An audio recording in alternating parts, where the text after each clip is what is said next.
I used to think the scariest sound at night was a stranger at the door. Now I know it's my own phone buzzing on the nightstand at 3 in the morning. My name is Harper Lane, and the night my life came apart started with 3 emails from my bank. The screen glared when I picked it up. 3 identical subject lines waited at the top of my inbox. Your purchase of $860 has been confirmed.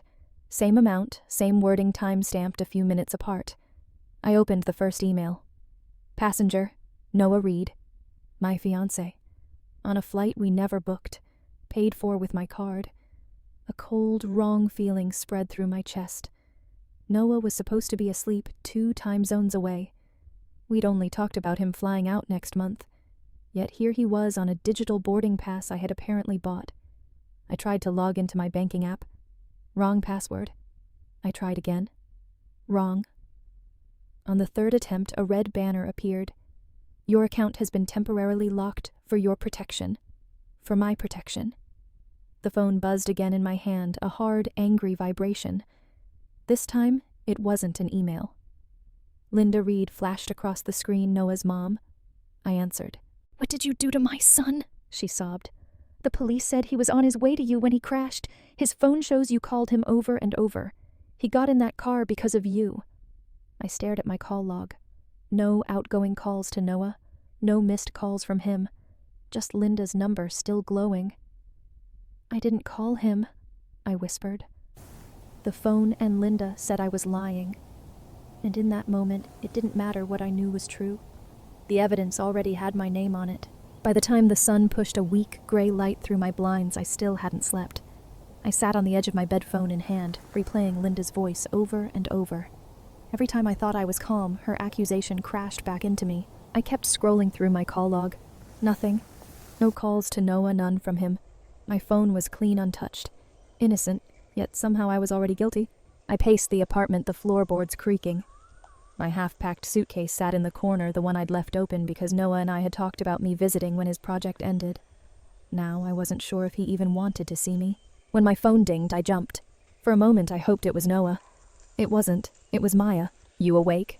Yeah. Seconds later, she FaceTimed me. Her eyes narrowed the moment she saw mine. Harper, what happened? I told her everything, the emails, the locked account, the call, the accusation, the crash.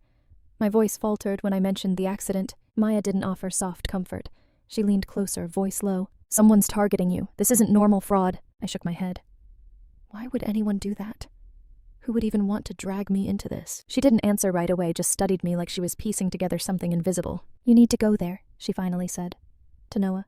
Hear it from him. The thought terrified me, facing Linda, facing Noah, facing something I couldn't defend myself against. But doing nothing felt worse. I'll go, I whispered. Outside, the sky brightened, but the world felt darker than ever. The airport was louder than I expected for such an early hour, echoing announcements, rolling suitcases. A crying child somewhere behind me.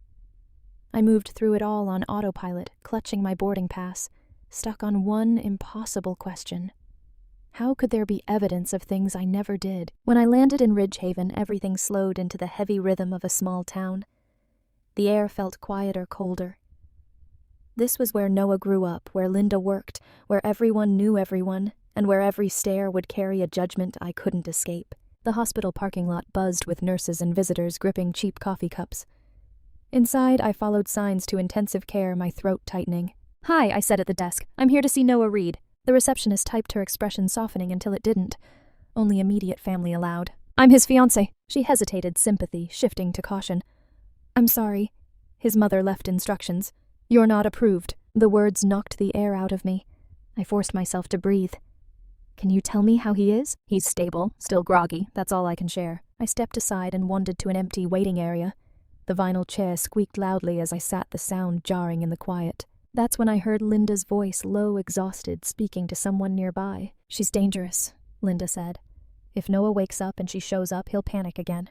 I won't let that happen. Panic again. Another voice murmured something. I'm protecting my son, Linda said harder now. She doesn't get to hurt him twice. My hands shook. I knew I hadn't done anything. But in Linda's world, she had already written the story and made sure everyone else believed it.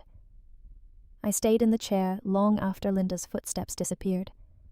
The fluorescent lights hummed overhead, casting a pale glow that made the whole hospital feel stuck in eternal mourning. I kept telling myself to get up, but all I could do was stare at the floor and try to understand how one night had twisted my life beyond recognition. My phone vibrated. A text from a friend back home. Harper. What's going on? People are saying you pushed Noah into driving while upset. I stared at the message. Disbelief sharpening into dread. People. What had Linda told them? How far had her version already spread? Another notification, a colleague from the podcast studio. Elliot wants to talk when you're back. Something about comments online. My stomach dropped. I checked the podcast's public page and saw vague posts hinting that I'd had a breakdown, that Noah had been trying to help, that I was refusing therapy. Nothing explicit, just suggestive enough to spread. And I knew exactly who started it. I locked my phone, pressing it to my forehead as humiliation burned through me. Linda didn't just distrust me, she was rewriting the story before I could even speak. Then Maya called. Tell me everything. I stepped outside for air and explained how Linda had barred me from seeing Noah, how the hospital obeyed her without question, and how online whispers were already growing. Noah still hadn't reached out. Maya's silence felt deliberate, analytical. Harper, she said, someone is engineering this. It's not chaos. It's strategy. Her words hit hard. She was right. This wasn't a misunderstanding or random glitches. It was a narrative being built without me. What do? I asked. You stop reacting, Maya said. You start investigating. A cold clarity settled in. I couldn't clear my name yet or reach Noah, but I didn't have to drown in the version of me they were creating. For the first time since everything began, I felt the faint outline of a path of a fight I might actually win. I left the hospital and sat in my rental car for a long moment, letting the heat from the vents thaw the cold that had settled into my bones. Maya's words kept circling in my head. This isn't chaos. It's strategy. If she was right, then every strange detail had to mean something. The 3 flight purchases, the locked bank account, the spoofed calls, the sudden online rumors, none of it felt random anymore. I pulled up my banking app again, even though I knew it was still locked. The same red banner glowed at the top of the screen. I took a screenshot anyway. If I was going to fight this, I needed proof of everything, even the dead ends. Maya called back before I could start the car. Her tone was brisk, purposeful. Okay, listen, she said. I checked the metadata from the email screenshots you sent me. Harper, your account wasn't just accessed. Someone logged in from a device that's been on your Wi-Fi network before. A chill ran down my spine. Meaning what? Meaning whoever did this has been in your home, or close enough to it to get onto your network. I closed my eyes, trying to remember any moment that felt off. And then it came to me the night Linda visited. She'd asked to use my phone just to call a taxi. She'd wandered around my living room while pretending to admire the framed prints on my wall. She'd been close to the router, close to my devices, close to everything. Maya, I whispered. Noah's mom was at my apartment 2 weeks ago. Harper, she could have pulled enough data from your phone in under a minute, especially if she knew what she was looking for. I gripped the steering wheel until my knuckles ached. The idea that Linda had touched my things, combed through my digital life, copied pieces of me without my knowledge, it felt like a violation I didn't have a name for. You need someone with authority, Maya said. Go to the police. Fraud. Identity theft. Digital harassment. This is all under their jurisdiction. The word police made my stomach drop, but doing nothing wasn't an option anymore. Detective Brooks's office was tucked inside a brick building near the courthouse. He was older than I expected. Tired eyes, coffee in hand, a man who had seen more than he cared to remember. He listened while I explained everything, his expression unreadable. When I showed him the login alert tied to an unfamiliar device, he finally leaned forward. This is serious, he said. And it's not the kind of mistake a bank or phone company just makes. So, you believe me? I asked. I believe something's happening, he said carefully. And I believe you're not the one causing it. It wasn't a full exoneration, but it was the closest thing to solid ground I'd had in days. When I left the station, dusk was settling over the town. The street lamps clicked on one by one, casting long stripes of light across the sidewalk. For the first time since the nightmare began, I wasn't just trying to survive the story being told about me. I was starting to write my own. The invitation was barely that, just a text from one of Noah's cousins. They're meeting tonight at Linda's. You should know. No instructions, no warning. Just a nudge toward a door everyone else wanted shut. I parked a few houses down from the Reeds. Porch lights glowed against the early evening as my heartbeat pounded in my ears. I reminded myself I wasn't here to fight or beg. I was here for the truth before Linda buried it permanently. As I walked up the driveway, voices drifted through the open windows. Linda's was sharp. Noah's was tired. Then I heard my name. She manipulated him, Linda said. People like her don't stop. I opened the door. Silence swept the room. Noah sat on the couch, bruised and pale, surrounded by relatives like a jury. Linda stood rigid by the fireplace, glaring. You don't have the right to be here, she snapped. I stepped inside. I'm not here for your permission. Gasps. Noah didn't tell me to leave, and that was enough. I set a folder on the coffee table. Email login reports, bank statements with strange IP addresses, Maya's device analysis. Evidence, not emotion. Noah reached for it, but Linda snatched the papers away. This is nonsense. Anyone can fake this. Harper is desperate. Then explain the login from your neighborhood, I said. Explain the device matching the one you bought.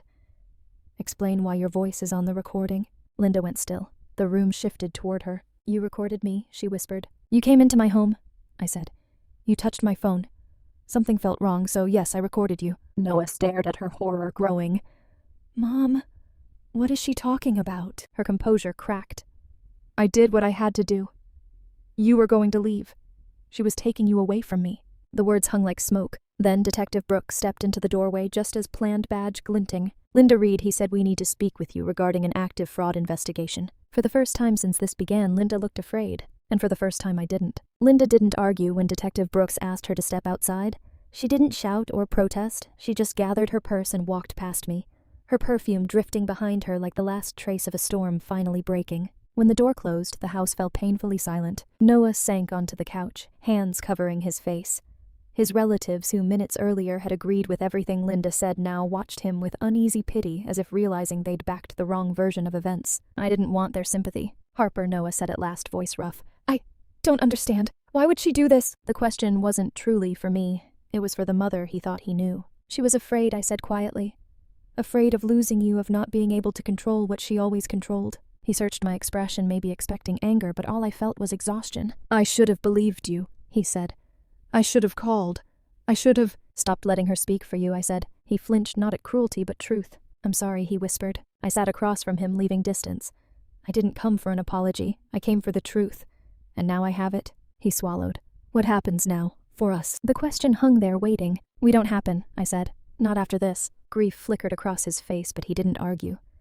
Maybe he finally understood that love isn't the same as choosing someone. I stood picking up the folder, though I no longer needed it. I never meant to hurt you, he said, standing too. I know, but you didn't stop it either. The truth didn't need to be loud. I walked to the door. No one tried to stop me. Outside, Detective Brooks stood by his car. Through the window of the back seat, Linda sat rigid and silent. He nodded at me, no pity, just acknowledgement. I breathed in the cold night air, letting it clear away the remnants of someone else's story. For the first time in days, the fear inside me eased.